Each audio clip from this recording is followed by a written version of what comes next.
Ang laki talaga ng naitutulong ng paggamit ng REDAS para sa disaster preparedness. Ngayon, nasubukan na natin kung paano ito nag-work at nakita na rin natin ang simulation ng posibleng the big one sa Metro Manila. Alamin naman natin kung paano nabuo ng DOST PHIVOLCS ang proyektong ito mula kay DOST PHIVOLCS Director Dr. Teresito Bacolcol. What is up guys? Today makakasama natin ang isa pang DOST expert on the project of GRISC, REDAS at marami pang iba. The head honcho of DOST PHIVOLCS, Dr. Toto Bacolcol. So sir, can you walk us through what is REDAS? REDAS is, it basically simulates earthquake-related hazards like liquefaction, ground shaking, earthquake-induced landslides, and tsunami. The most important feature of REDAS that is able to calculate impacts, meaning number of fatalities, the number of physical damages, and economic loss. So you can plan ahead, yes, basically, that's right. sir. That's right, and it's very useful, especially during actual events, kasi you can right away calculate the impacts. So the physical damages, the fatalities, and the economic losses. Yung database na ginagamit namin come from the LGUs. For example, the number of population, the number of people, the number of buildings, nanggagaling naman yan sa LGUs, and we also verify the information. Data na yan, sir. That's right. So, kumbaga, yung confidence na lang in those agencies is very important para sa ating mga mamamayang Pilipino. So, there you have it, guys, no? We have talked to the two experts, yung head honcho ng DOST PHIVOLCS na si Director Bacolcol at si Doc Leo. Narinig natin sa kanila kung ano nga ba yung REDAS, anong importance ng ginagawa ng software na to, specifically dun sa mga areas na pwedeng maapektuhan ng pagdating ng isang lindol. At na-simulate pa, nakita natin first hand, yung mangyayari kung dumating man sa Manila, yung 7.2 na magnitude na earthquake or the big one. So very important na in-explain sa atin. At na-experience din natin first hand yung simulation na kung ano nga ba yung pakiramdam ng mismong paglindol ng density 7.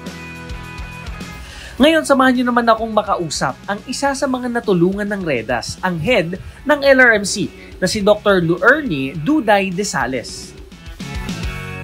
What is up? Welcome to our e-interview. Today, makakasama natin ang head ng Health, Safety, Environment, and Quality ng LRMC. Siya din mismo yung nag-oversee ng REDAS initiative sa institution na to. Wala nang iba kung hindi si Ma'am Luerny de Sales. Magandang araw, Diego, at sa inyong mga tagahanga o taga-subaybay ng inyong program. Actually, nandito kami para lang malaman sa inyo kung ano nga po ba yung mga naging significant impacts ng REDAS sa LRMC. Dito sa Library Manila Corporation, marami kaming ginagawa, lalo na pag may lindol o kung anumang sakuna. So, napakahirap na mag-resume kami ng operation kaagad. Kaya naisip namin na baka mayroon isang programa o isang tool na mapabilis natin na mapabalik yung ating naantalang operasyon.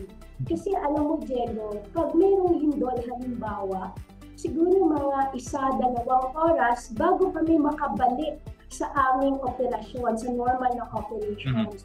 At imagine mo, Diego, meron kami 450 na libong pasahero araw-araw. So kung maantala mo yon yung kanilang biyahe sa isang araw, then malaking magiging epekto rin sa kanila at sa amin din. Nung pong nakita nyo na may REDAS, paano po na incorporate itong project po na ito with LRMC? So nung nakita namin na mayroong REDAS, talagang nagsadya kami sa PHIVOLCS. Napakabilis po ng kanilang response agad kasi nakita naman nila na talagang kailangan, lalo na serbisyo publiko din po itong LRT1. So, ang big one kasi talaga na-recognize namin na isa iyon na napakalaking risk o peligro dito sa LRMC. Lalo na napakahaba ng aming linya.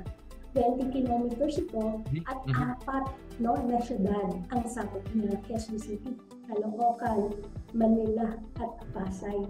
So kung titingnan mo, talagang disaster, mega disaster kung magkaroon tayo ng big one. At kung titingnan niyo yung aming LRT1 ay napakatanda na po ito, sa mga nasa 36 years na yung ating mga infrastructure. So kailangan ba natin i-reinforce itong ating mga haligay, ng ating mga dam. So scientific yung naging approach natin, so mas bilis tanggapin, hindi yung tipo puro salita lang. Naging scientific-based, substantiated by data, hindi yung pwedeng general statement na so talaga alam mo dahil nga nagkaroon kayo ng impact assessment at simulation sa REDAS.